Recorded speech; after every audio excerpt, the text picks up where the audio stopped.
While we now know how to graph real zeros in the coordinate plane, sometimes we end up with zeros of a complex nature. The good news is that these zeros that are complex always come in pairs. We know this from the conjugate roots theorem, which tells us that if we have some polynomial p of x that has real coefficients, then if a plus bi is a zero, then we know a minus bi is also a zero. Hopefully you remember from your previous classes that a plus bi has a conjugate of a minus bi. Note that this also means that the factors then are x minus a plus bi and x minus a minus bi. Notice the difference between the factor and the zero. What this does is this helps us to find multiple factors once we find one. Also, we know we can factor every polynomial into linear factors and then these irreducible quadratics. And these irreducible quadratics are the quadratics that can be written of the factors that look like these. So let's look at an example of what we mean by this.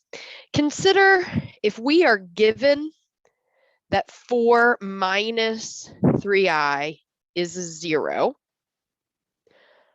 of f of x is equal to x to the 4th minus 8x cubed plus 200x minus 625.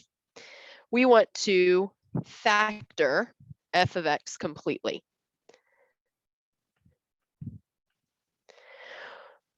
Because of this complex conjugates theorem, we know that if 4 minus 3i is a 0, then 4 plus 3i, the conjugate, is also a 0. That tells us then that we can divide these factors or these zeros into this polynomial. Well, we could divide each of them individually, or we can write these each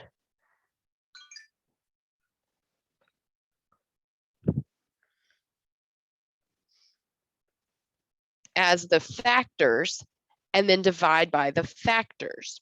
So if I distribute these minus signs, I get x minus 4 plus 3i, and I get x minus 4 minus 3i. If I multiply those out, and I'll let you do the extended multiplication if you wish, but you can trust that if you multiply all these out and combine like terms, you end up with this irreducible quadratic that we were talking about before. Well, because we know this is one of the factors of the original polynomial, we can then divide this into the original polynomial to get the complete factored form. So using our long division here, I know that this goes in x squared, which leaves me with x to the 4th minus 8x cubed plus 25x squared. When I subtract, notice that these cancel, and I'm left with just negative 25x squared plus 200x minus 625. When I go to that next step, I am then going to, it goes in minus 25 times. I multiply and get negative 25x squared plus 200x and then minus 625. When I put in parentheses and subtract, notice that everything goes to 0, which we knew it would because we knew that was a factor. And so this tells us now that the two complex factors we had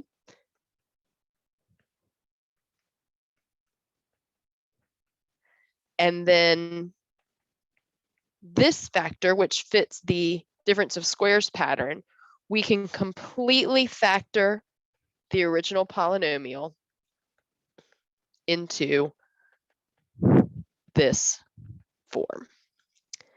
We can also go in the opposite direction and take information given to us to then construct a polynomial. So for example, suppose I want to construct a 4th degree polynomial with zeros of 2, -5, and 1 plus I. And I know that f of 1 is equal to 12. Please don't get your zeros and your factors confused.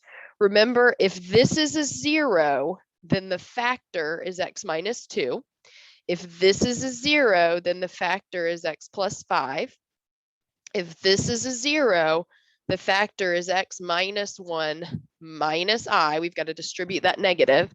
And we know that if that is a 0, then it has a conjugate pair, which would be 1 minus I, which leads us to a 4th factor of x minus 1 plus I. If I multiply all of those out, when I FOIL this first part, I end up with x squared. So if I FOIL these first two, I end up with x squared plus 3x minus 10.